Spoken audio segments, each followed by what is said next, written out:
Hey there. I know you're probably here because you're looking to boost your English vocabulary That's right. and maybe feeling a little overwhelmed by all the words out there. It can definitely feel like a jungle out there. It really can. Yeah. But trust me, you are in the right place for this deep dive. Absolutely. We're going to break down some seriously cool techniques Yeah. to help you master English vocabulary. Techniques that go way beyond those dusty old textbooks. Exactly.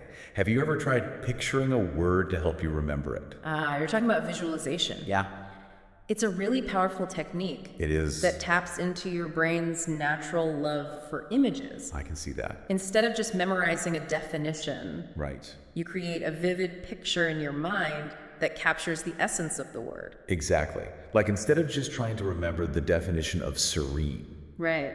you might imagine a perfectly still lake at sunrise, I love that. with maybe mist rising off the water and the first rays of sun just hitting the mountaintops. Beautiful. What's fascinating is that the more outlandish the image, the more memorable it becomes. Really? Your brain loves novelty. Huh.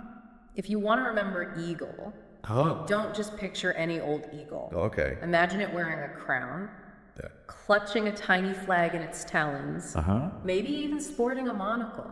Oh, wow. It sounds silly, Yeah. but that silliness is what makes it stick. So we're not just creating images, we're creating unforgettable images. Exactly. Something that really stands out. What stands out to you about this technique? The beauty of visualization is that it makes abstract concepts concrete.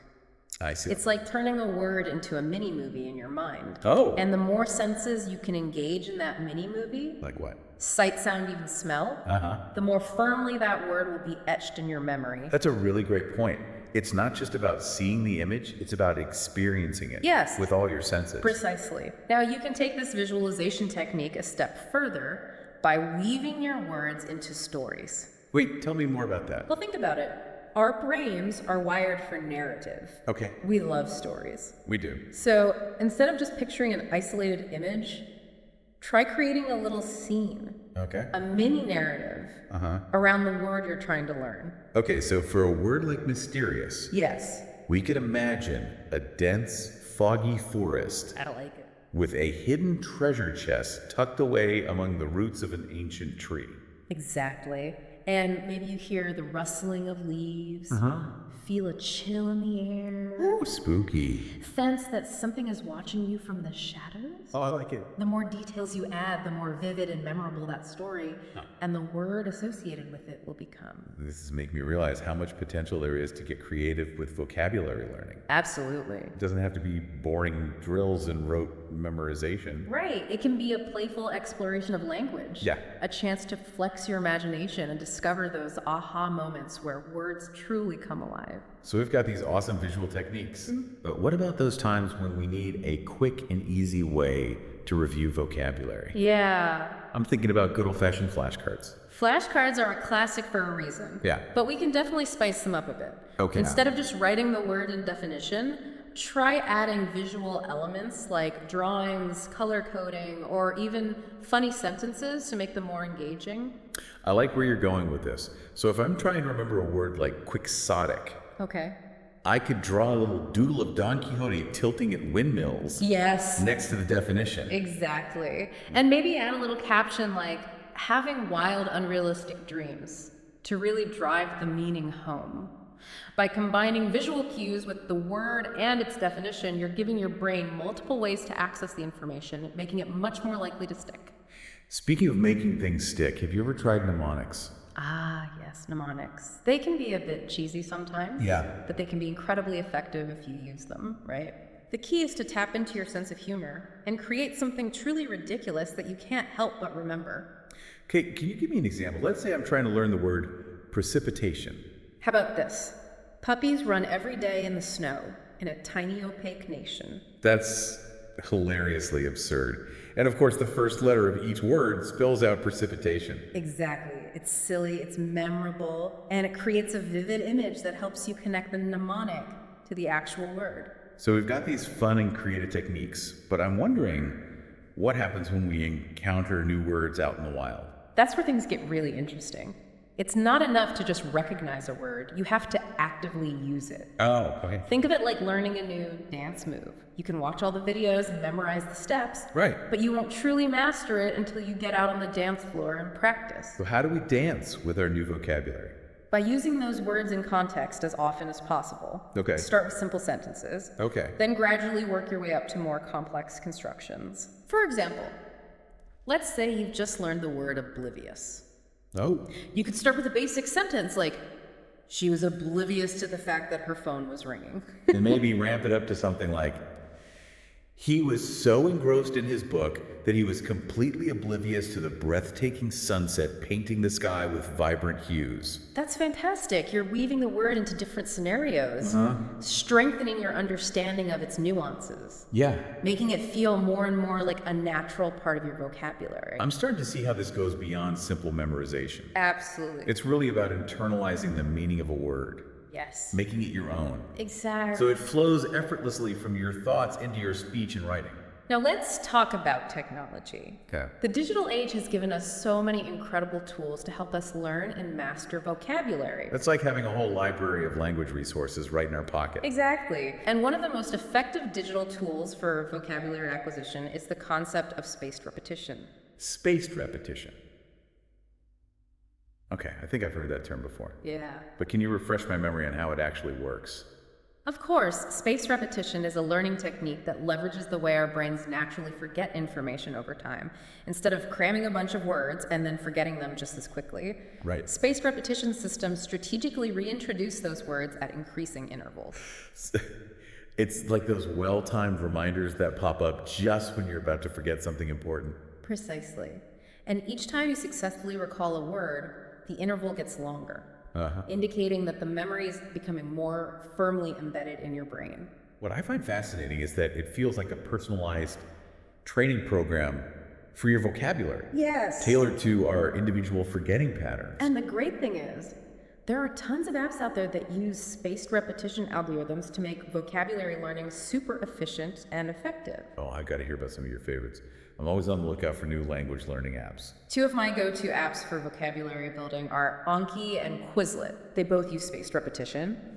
They're incredibly user-friendly. Right. And they let you create your own virtual flashcards. Oh, cool. Kind of like the jazzed up flashcards we were talking about earlier. So we can add definitions, images, even audio recordings to those flashcards. Exactly. Bringing those words to life. And the beauty of these apps is that they handle all the scheduling for you. Oh, really? They track your progress. Wow. Remind you when it's time to revisit certain words. Nice. Ensuring that you're learning and retaining information effectively. That's amazing. Big. No more trying to remember when to review which words. Exactly. The app just tells you, hey, it's time to give this word a little love. It's like having a vocabulary coach right there in your pocket, gently nudging you to stay on track and reach your language goals. Beyond apps, what are some other ways we can use technology to boost our vocabulary? Well, we live in a world of digital content. Right. And that content can be a goldmine for language learners. Yeah. Think about all those podcasts, audiobooks, online articles, videos. They're all filled with rich, authentic language, just waiting to be absorbed. It's like a never-ending buffet of vocabulary. It is. But it can also feel a little overwhelming at times. Yeah. How do we choose what to consume, and how can we make the most of it? One of the best ways to learn new vocabulary is to engage with content that you genuinely enjoy. Okay. If you're passionate about a particular topic, whether it's history, science, Right. art, or anything else, seek out podcasts, articles, or videos that delve into that subject. So it's about finding that sweet spot where our interests and our language learning goals intersect. Exactly. When you're genuinely engaged with the content, you're more likely to pay attention to the language being used. Yeah. Pick up new words naturally, and even start using them yourself. It reminds me of the difference between forcing yourself to study a textbook and getting lost in a captivating novel. I like that analogy. One is a chore, the other is a pleasure. Speaking of making learning a pleasure, have you ever tried language games? Language games, that sounds like fun. There are so many great online games out there that can help you expand your vocabulary in an engaging and interactive way. For example, there's Free Rice, Okay. which is a vocabulary building game that donates rice to those in need with every correct answer. Oh, wow. And there's Vocabulary Calm, Oh, which uses adaptive technology to tailor quizzes to your individual skill level. I love the idea of learning new words and making a positive impact on the world at the same time. Me too. Plus, if these games are designed to be addictive, maybe I'll actually start looking forward to my vocabulary practice sessions. That's the spirit. Now, before we move on, I want to circle back to something we touched on earlier. Okay. Podcasts and audiobooks. We talked about them as a source of authentic language. But are there any specific strategies we can use to maximize their vocabulary boosting potential? That's a great question. I know we mentioned passive listening, but I'm curious about how we can actively engage with these resources. One technique I love is called shadowing. It's actually quite simple. Okay. You choose a podcast episode or a short segment that you find particularly interesting or challenging. Then you listen to it very carefully, Okay. paying close attention to the speaker's pronunciation, intonation, and rhythm. Okay, so far so good. But where does the shadowing part come in? As you listen, you try to mimic the speaker as closely as possible, Really? speaking along with them, almost like their shadow. So it's not just about listening. We're actually trying to reproduce the sounds and rhythms of the language. And this does wonders for your pronunciation, your fluency, and of Fantastic. course your vocabulary. By shadowing a native speaker, we're internalizing those subtle nuances of pronunciation that can be so hard to pick up from textbooks alone. Exactly. Plus, it forces us to pay attention to the individual words being used, which can help solidify their meanings in our minds. It's like active listening on steroids. I love that analogy. It's like we're taking all those passive vocabulary gains and turning them into active language skills. What if we're listening to something that's really fast-paced, Yeah. like a news podcast or a comedy show? It seems like it'd be hard to pause and look up words constantly without ruining the flow. You're right. Sometimes it's not practical to pause every few seconds. In those cases, you can still benefit from passive listening, Okay. especially if you choose content that's slightly above your current vocabulary level. So we're still exposing ourselves to new words, even if we don't stop to analyze each one individually. Exactly. It's like immersing yourself in a foreign language environment. You might not understand everything perfectly, Yeah. but you're still absorbing the sounds, rhythms, and patterns of the language, Sure. which can help expand your vocabulary over time. It's like osmosis for our vocabulary. And even if you don't catch every single word, Yeah. your brain is still making those subconscious connections, laying the foundation for future learning. This has been such an eye-opening exploration of how we can harness the power of technology to boost our vocabulary. It really has. From spaced repetition apps to immersive listening experiences. There's so many incredible tools at our disposal.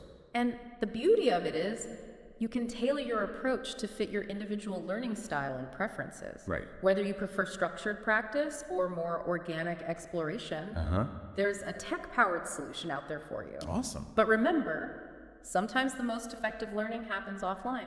You're right.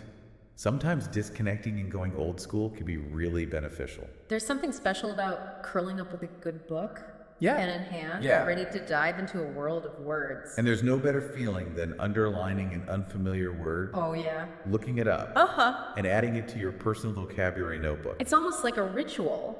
It is. A way of honoring those new words and welcoming them into your lexicon. Speaking of rituals, I think it's important to create a consistent vocabulary learning routine. Absolutely. Something that works for you. Yes. Whether it's setting aside 15 minutes every morning to review flashcards, Right. or dedicating an hour each week to reading and journaling, consistency is key. I completely agree. It's about making vocabulary learning a habit. Yeah. Something you do naturally and effortlessly. Right. Rather than a chore you dread. The more we weave vocabulary learning into our everyday lives, Yeah. the more those new words will become second nature, Exactly. effortlessly flowing into our thoughts and conversations. We become fluent not just in speaking and writing, Right? but in thinking and expressing ourselves in new and nuanced ways. That's the real magic of expanding your vocabulary. It is. It unlocks new levels of understanding, It does. creativity, Oh. and self-expression. Absolutely. It's been such an inspiring journey exploring all these different It techniques, has been a lot of fun. from visualization to spaced repetition to shadowing. We've covered so much ground. And remember, the key is to find what works best for you. Experiment. Play with different methods and make the learning process enjoyable. Before we wrap up, I'd love to leave our listeners with a little challenge. Okay. Think about one word you're going to visualize today. Oh? What image comes to mind? What story can you create around it? Embrace the power of language, explore new words, and watch your world expand in ways you never thought possible. Happy learning, everyone.